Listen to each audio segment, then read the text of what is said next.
السلام علیکم ورحمۃ اللہ وبرکاتہ نحمدہ ونصلی علی رسولہ الکریم اما بعد۔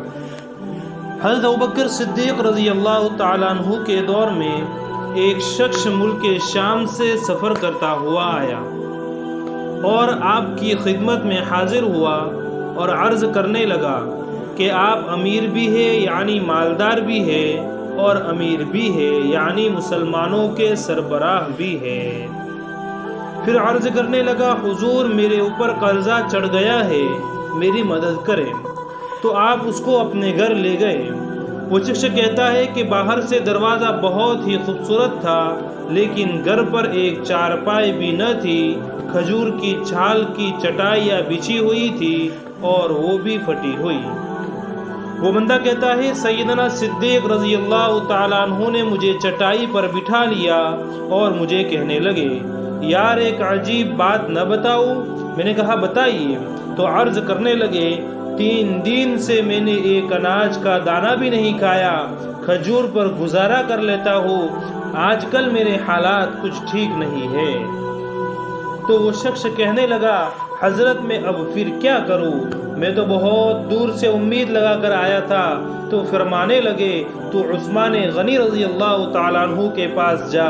وہ شخص کہنے لگا مجھے تو بہت سارے پیسے چاہیے۔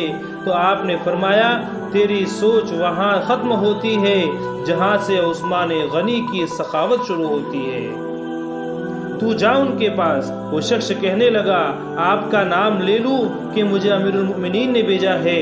تو فرمایا اس کی ضرورت ہی نہیں پڑے گی، صرف اتنا بتانا کہ میں مقروض ہوں اور رسول اللہ صلی اللہ علیہ وسلم کا نوکر ہوں۔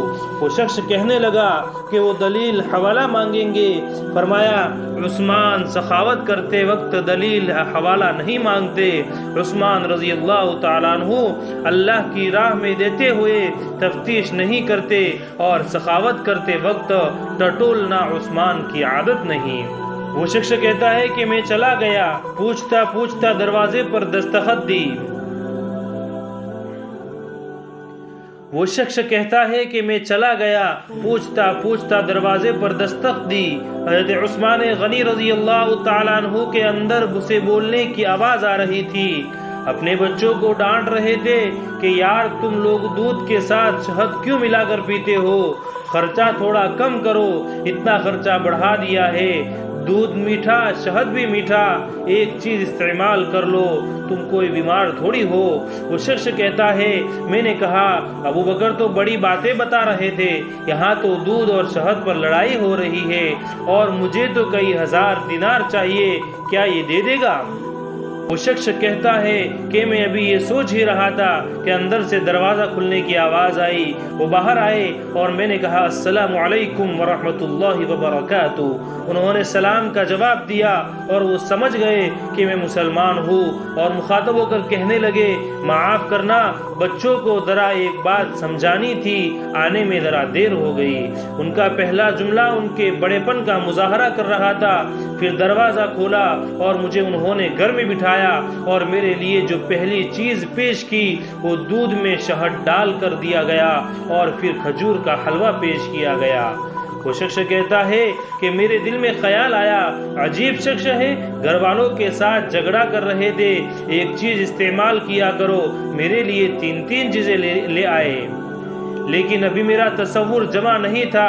میں نے دل میں خیال کیا اتنا تگڑا نہیں جتنا ابو بکر صدیق رضی اللہ تعالیٰ عنہ نے بتایا۔ وہ شخص کہتا ہے کہ کھلانے پلانے کے بعد پوچھنے لگے کیسے آئے ہو؟ میں نے کہا میں مسلمان ہوں اور ملک شام کے گاؤں کا رہنے والا ہوں اور کچھ کاروباری مشکلات آئی تو مقروض ہو گیا ہوں اور میرے اوپر قرضہ ہے اور مجھے کچھ پیسوں کی حاجت ہے۔ کہنے لگا میں نے تو کچھ پیسے کہا تھا۔ تو انہوں نے ایک آواز دی تو ایک غلام اونٹ پر سامان لگا ہوا لے کر حاضر ہوا۔ وہ شخص کہتا ہے کہ مجھے 3000 اشرفیہ چاہیے تھی۔ ابھی میں نے بتایا نہیں تھا کہ حضرت عثمان رضی اللہ تعالیٰ عنہ کہنے لگے اس اونٹ پر تیرے لیے تیرے گھر والوں کے لیے میں نے کپڑے اور کھانے پینے کا سامان اور 6000 اشرفیہ رکھوا دی ہے اور تو پیدل آیا تھا، اب اونٹ لے کر جانا۔ وہ شخص کہنے لگا میں نے فوراً سے کہا حضور یہ اونٹ انہیں واپس کرنے کون آئے گا؟ حضرت عثمان رضی اللہ تعالیٰ عنہ فرماتے ہیں واپس کرنے کے لیے دیا ہی نہیں، یہ تحفہ ہے، تو لے جا۔ وہ شخص کہتا ہے کہ میں کہاں سے چلا تھا ڈھونڈتا ہوا اور پھر مدینے میں آیا، اور جب مدینے میں آیا تو اللہ نے مجھے جھولی بھر کے عطا فرمایا۔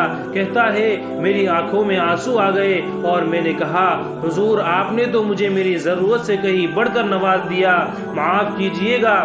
میں سوچ رہا تھا دودھ اور شہد پر تو گھر میں لڑائی ہو رہی ہے۔ تو حضرت عثمان رضی اللہ تعالیٰ عنہ نے کہا کہ اللہ نے جو پیسے عثمان کو دیے ہیں وہ اس کے لیے نہیں دیے کہ عثمان کے اولاد عیش و مستی کرتی پھرے، میرے مالک نے مجھے نوازا ہے تاکہ میں محمد عربی صلی اللہ علیہ وسلم کے نوکروں کی نوکری کروں۔ وہ شخص کہتا ہے میں دروازے تک گیا تو میں نے کہا شکریہ۔ شخص کہتا ہے کہ ابھی میں نے حضرت عثمان رضی اللہ تعالیٰ عنہ کو بتایا ہی نہیں کہ مجھے تو حضرت ابوبکر صدیق رضی اللہ تعالیٰ عنہ نے بھیجا ہے۔ اتنی دیر میں حضرت عثمان رضی اللہ تعالیٰ عنہ کہنے لگے کہ شکریہ ابوبکر کا ادا کرنا جس نے تجھے یہ راستہ دکھایا۔ وہ شخص کہتا ہے کہ میں نے تو حضور آپ کو کہا ہی نہیں کہ مجھے ابوبکر نے بھیجا ہے، تو آپ کو کیسے پتا چلا؟ تو آپ رضی اللہ تعالیٰ عنہ مسکرا کر فرمانے لگے چھوڑو آپ کا کام ہو گیا، اس تفصیلات میں نہ پڑو۔ سبحان اللہ، یہ شان ہے خدمت گاروں کی، سرکار کا کیا عالم ہوگا۔ اللہ تعالیٰ ہم سب کو بھی صحابہ جیسے اخلاق عطا فرمائے اور صحابہ جیسے کام کرنے کی توفیق عطا فرمائے، آمین۔ اپنی اور دوسروں کی اصلاح کے لیے اچھی باتیں آگے پھیلائے، ویڈیو کو بھی خوب شیئر کرے اور چینل پر نئے ہو تو چینل کو سبسکرائب کر لیں۔ وآخر دعوانا ان الحمد للہ رب العالمین۔